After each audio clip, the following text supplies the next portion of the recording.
Olá, salve, salve, Soterópolis no ar, sempre cheio de assunto cultural. No programa de hoje tem muita coisa bacana. Veja agora o que preparamos especialmente para você.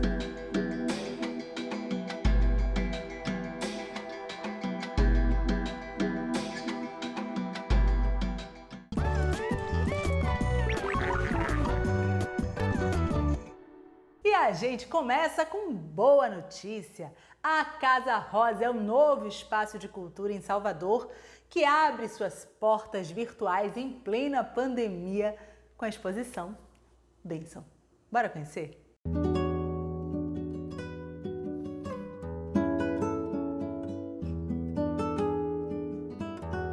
Realmente é uma bênção, né? Tá chegando um novo espaço de cultura e de arte, de produção e de veiculação. E realmente coincidiu, assim que as obras ficaram prontas, né? Veio a pandemia e não foi possível abrir fisicamente. E a gente tentou fazer uma exposição que fosse de multilinguagens, porque essa é também a visão da Casa Rosa, né? Ser um espaço de multilinguagens e que abarcou uma diversidade de artistas, de visões, de produção. Além do que, a gente quis mesclar pessoas com muita experiência, já com um trabalho com bastante tempo e de trajetórias, com jovens artistas que estão iniciando agora, fazendo pesquisas, né? E chegamos nesses 60 trabalhos, na verdade. Já sei o que foi. No dia 2 não levei o presente de manjar. E todos que foram convidados sempre eram nessa direção, né? De ser uma exposição, seria um pedido de uma bênção, de uma licença, né? Para poder acontecer, para poder funcionar. E também uma reverência, né, àquele mar imenso, né, que tem ali no Rio Vermelho, onipresente. Alguns artistas produziram obras especificamente para a exposição e outros que já tinham, né, trabalhos nessa direção também enviaram para a gente. E aí a gente, inclusive até como uma novidade aqui, passando para vocês, a gente vai ampliar agora o número de artistas, porque muita gente ficou de fora, muita gente desejando participar. A gente vai chamar todo mês um número de artistas para que até em dezembro a gente intere 100.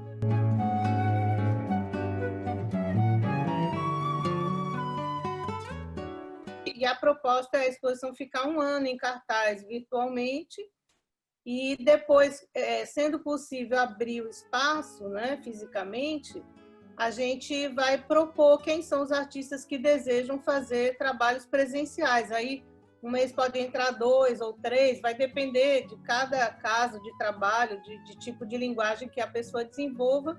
Então, aí a gente vai fazendo mensalmente ou periodicamente apresentações presenciais dos trabalhos, né? Então vai ser um mixing durante esse 1 ano, né?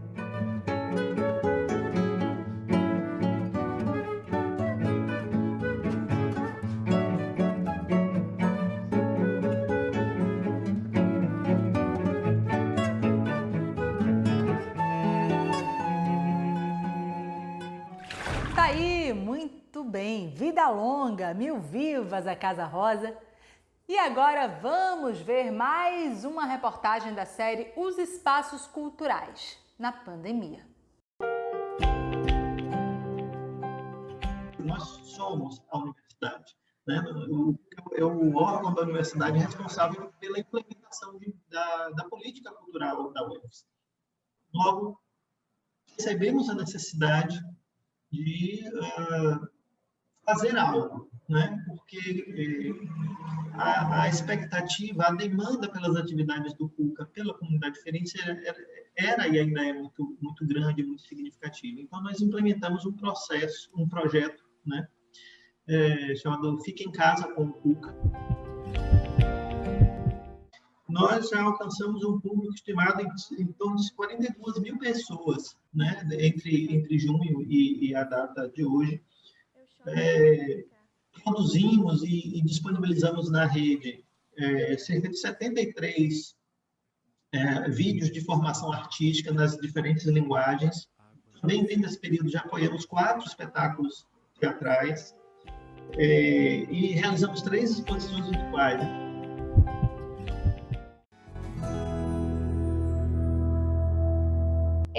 Já que está tudo tão virtual, eu pensei em trazer essa visibilidade para o nosso palco virtual, que foi essa primeira ideia, esse primeiro nome que surgiu. Comecei a convidar artistas, comecei a fazer parceria com amigos artistas que tinham produções de audiovisual para que a gente pudesse fazer a manutenção dessa programação artística. Às 20 horas, da quinta e da sexta, do sábado e do domingo, nós tivéssemos uma programação e que as pessoas, mesmo que fosse 1 minuto, 2 minutos de uma poesia, de um texto, da minissérie que a gente fez parceria com a produtora Baú Produções, com a minissérie O Mundo Acabou, foi a primeira edição, vamos ter a segunda, e foi aí que começou a girar em torno disso, para manter ativo e vivo o teatro.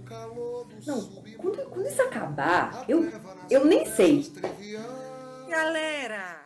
E o nosso plano de retomada, ela será permeado pelas diretrizes das atividades da universidade como um todo. É muito provável que nós retornemos com uma dinâmica ainda remota, ofertar atividades mais pontuais, de curta duração, com uma dinâmica um pouco diferenciada. É muito provável que essa retomada se dê em etapas, inicialmente de forma virtual, depois de uma forma híbrida, né? Para só depois retornarmos a uma atividade presencial, e é claro que tudo isso vai estar condicionado pelas orientações das autoridades governamentais e de saúde em especial. Esmague-o com o pé e reze para Deus, o uno e o único. Enquanto não temos esse público presente fisicamente, o Teatro Módulo, nós vamos começar, a gente está ainda ajustando pequenos detalhes, vamos ter uma programação artística virtual, não como o que nós estamos fazendo no Instagram, com pequenas pílulas de artistas, vão ser espetáculos mesmo. A princípio, eu posso divulgar que será o espetáculo de Frank Menezes e um espetáculo de Ricardo Castro, e um show musical de Alexandre Leão. Então, a princípio, será ainda virtual. Mas o nosso desejo é que, muito em breve, possamos fazer, nem que seja híbrido. O meu coração já estava aposentado, sem nenhuma ilusão. Tinha sido maltratado. Tudo se transformou, agora você chegou. Você que me faz feliz. Muito bem, a gente vai agora para aquele rápido intervalo, só o tempo de você se alongar, se hidratar, esticar as perninhas, e daqui a pouquinho a gente volta com muito mais Soterópolis. Até já!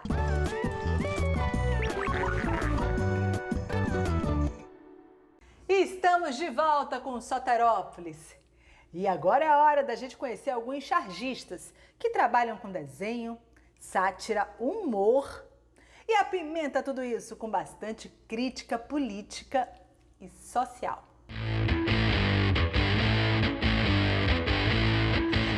A minha visão da charge é que ela é política, então ela tem que estar associada a temas atuais e ela tem que ter um contexto político.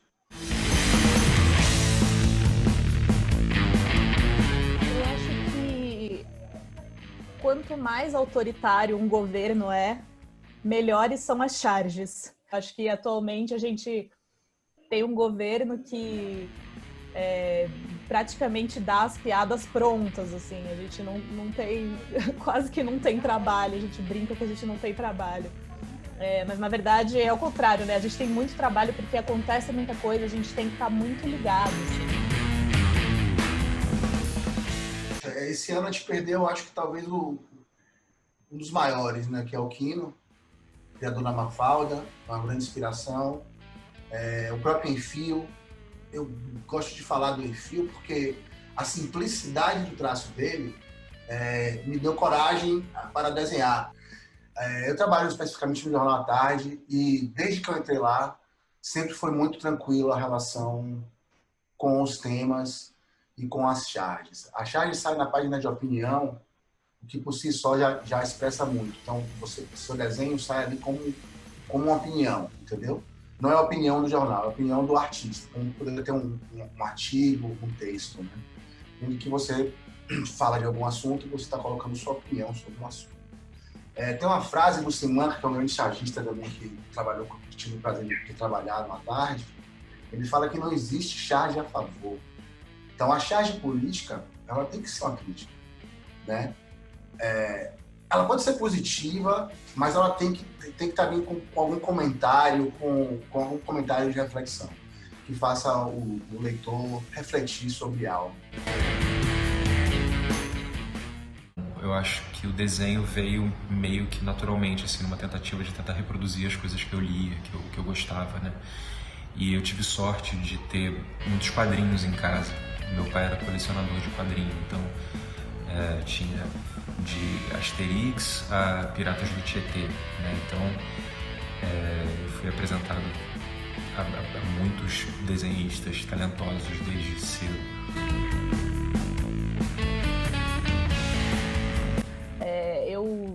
Na verdade, eu sou formada em jornalismo e na faculdade, assim, eu vi que eu não queria exatamente ser jornalista, embora eu gostasse de comunicação. Aí eu comecei a estudar muito os jornalistas quadrinistas, que fazem reportagens em quadrinhos e tal. Então, isso me inspirou muito e eu comecei a fazer isso também na faculdade. Qualquer trabalho que tinha, eu já tentava enfiar quadrinhos no meio. E aí as charges surgiram muito como uma forma de expressar essas experiências que eu estava tendo. Eu acho que quando a mulher faz charge, se espera dela uma charge que seja só sobre, sei lá, só sobre feminismo ou sobre questões relacionadas à mulher, que também são pautas super importantes, mas que uma chargista não precisa se resumir a elas. É um mercado bem complicado, assim. Eu sei que quando eu comecei a publicar na internet, eu entrei em contato com alguns chargistas já renomados, assim, né, que me deram bola e me responderam, né, mais ou menos isso, assim, tipo, olha, não é um mercado muito fácil, mas se você tiver um trabalho consistente, você vai fazendo, que eventualmente você vai ser remunerado. Quando se fala de mercado, eu associo ao trabalho mais do design e da ilustração editorial do que o da charge. A charge, para mim, está sempre linkada com o jornalismo, com o veículo de comunicação.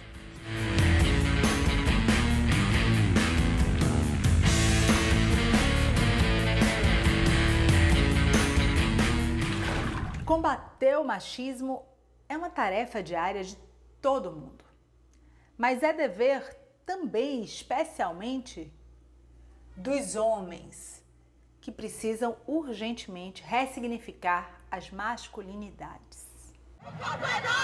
Como é que a mulherada fala? É nossa escolha! O corpo é nosso, o corpo é meu. As mudanças conquistadas pelo feminismo, elas fazem com que a masculinidade ela seja repensada, porque ela precisa ser repensada e porque essa masculinidade tóxica ela é nociva à nossa sociedade, não é nociva, é nociva diretamente com esses casos de violência, de assassinato, né, de mulheres, de companheiras, mas não só nisso, né, mas é também nociva para os homens, né, a gente sabe que o maior número de casos de suicídio é entre homens, né, a gente sabe que doenças de saúde relacionadas à higiene, a autocuidado é entre homens. E isso tudo é muito sinalizador de que nós precisamos olhar para essa masculinidade. Nesse momento sem voz, tem medo de pedir ajuda. Se você está passando por uma situação assim, me procura. Mulher que apanha do marido pode perfeitamente inventar essa história só por vingança.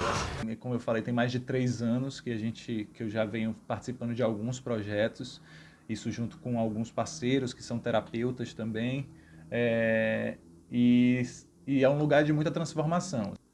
Essa construção de uma masculinidade saudável, ela não vai e não tem porquê e não é mais uma coisa que precisa ser relocada para as mulheres, que as mulheres já estão fazendo muitas mudanças. Então, meninas, aqui vai uma dica de ouro. Nunca deixem os seus maridos controlarem o seu dinheiro, muito menos as suas vidas.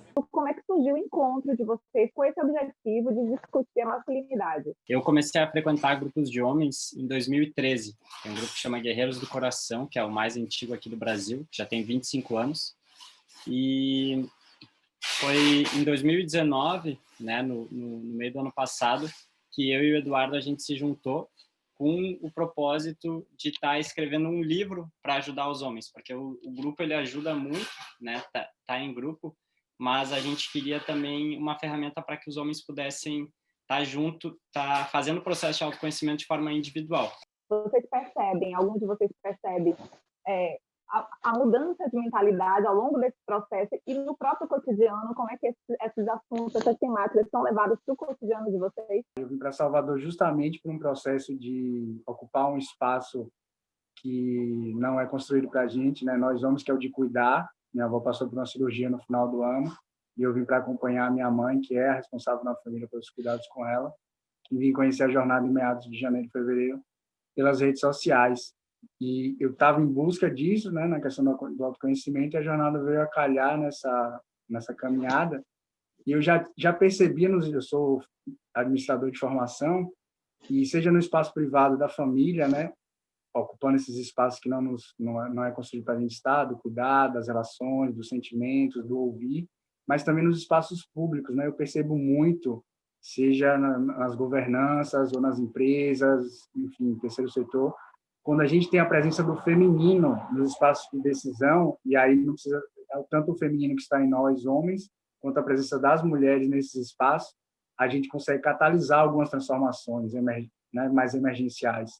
Se você passar um dia inteiro assim, assistindo televisão, você já sabe onde que tá o preconceito, onde está o racismo, onde está o machismo. Se você olhar para as revistas, olhar as mulheres, assim, você vai saber, sabe, o que cada um, o que a sociedade mostra para cada um, entendeu? Então, na verdade, tudo começou assim. Eu relatando o meu processo de autoconhecimento em sendo um homem que não queria mais se submeter às amarras de uma criação machista. Como, por exemplo, eu saio para um lugar e eu tenho que abordar mulheres. Eu tenho que beber. Eu tenho que pagar conta. Tudo isso para que na minha cabeça eu me sinta mais homem. Não pode ser uma responsabilidade das mulheres educarem os homens. Agora vocês vão ter que ser desse jeito. Não. Pera, você acha que tá dando certo ser assim? Você acha que faz bem ser assim? Se você começa a achar que não faz bem ser assim, por que você não fala com seu amigo que não é legal aquilo que ele está fazendo? Primeiro dá um tilt na cabeça desse cara. Como assim o que me ensinaram não é necessariamente o que eu preciso?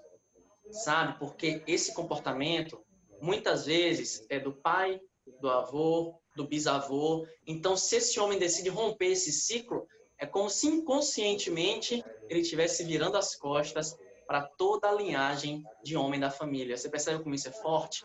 Nós temos cada vez falado mais, são questões que estão na nossa sociedade desde sempre, mas temos casos emblemáticos recentes de violência contra a mulher, da cultura do estupro. Como é que vocês pensam estes assuntos e como é que vocês abordam esses assuntos no grupo de vocês e também quando vocês levam essas discussões para fora? A gente não compactua, né? Mas a gente sabe que muitos homens que chegam nas nossas rodas já, de alguma forma, praticaram certos desses atos. Então, a gente tem que, de alguma forma, conseguir acolhê-los para que eles consigam colocar para fora como aquilo aconteceu, para que, de fato, aquilo possa ser transformado, assim, né? Se não for falar com a gente, vai falar com quem? Vai ficar aguardando isso aí até explodir? Eu já explodi, Matheus. Tá bom? Hoje à tarde, eu e a Rafa, a gente tava fazendo faxina, a gente acabou discutindo, tá bom? Aí eu empurrei ela caiu no chão, se machucou, pegou as coisas dela, foi embora e acabou. Já era. Então a gente nunca entra num processo de julgamento daquela ação. A gente tenta trazer a responsabilidade, a autorresponsabilidade de cada um dentro das situações. Então o espaço para a pessoa se vulnerabilizar tem que ser de confiança. Se a gente já chega atacando qualquer tipo de atitude, ao invés da pessoa se abrir, ela vai se fechar mais. E o que a gente quer é que cada vez mais os homens se abram. Seja gentil, se comporte, sorria. E se eu não estiver disposta a sorrir? E se, Valtinho, eu estiver exausta de brincar de boa moça para que os homens me respeitem? E se ao invés de falar baixo, eu queira ser assertiva, talvez arrogante? Não é por nada, mas vocês, homens, fazem isso desde sempre, tem dado bastante certo pra vocês. E agora é hora de música! Vamos conhecer o novo álbum de Cristóvão Bastos, em parceria com o violonista Rogério Caetano.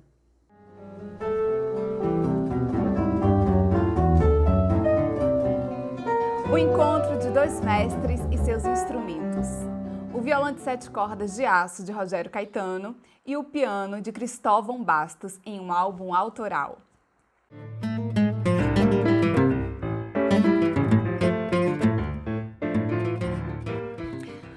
Como você definiria musicalmente este álbum e o que é que marca esse encontro? Na verdade, nossa vontade de tocar, independente, né? Quer dizer, ele adora tocar o violão dele, eu adoro tocar meu piano. E são instrumentos que nem sempre se combinam, mas eu, por exemplo, gosto muito de tocar com violão.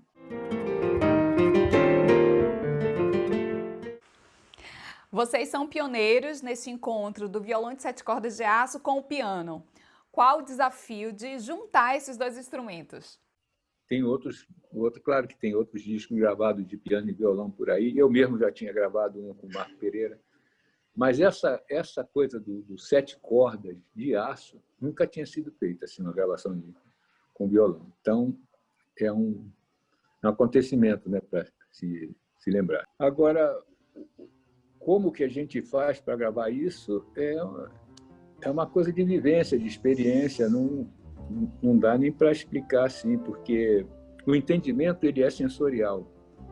Claro que nós temos técnica para tocar e tudo, mas o entendimento é sensorial. Sempre é, quando tem entendimento, é sensorial, né? Não é um entendimento matemático.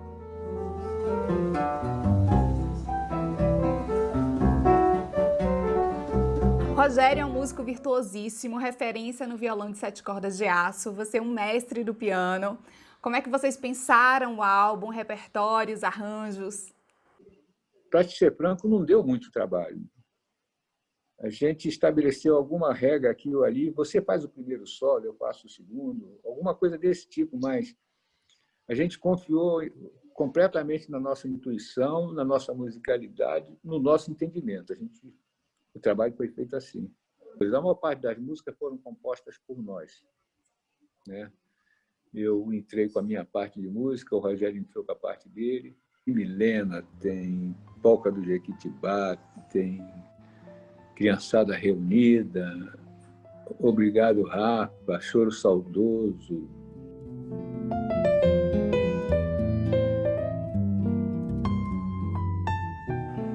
O que faz você sentir essa sintonia quando toca com parceiro, quando rola essa química musical? Eu acho que, na maior parte das vezes, é um certo desprendimento que a pessoa tem, né? De estar pronto para ouvir o outro, sabe? Isso acontece não só na música, acontece em várias outras situações, né? Quando você está disposto a ouvir o outro, mas que tem isso naturalmente, né? Porque música é uma coisa muito sensorial mesmo, né? Então, é uma coisa que faz você viajar, né? Abraçar o som do outro, sabe?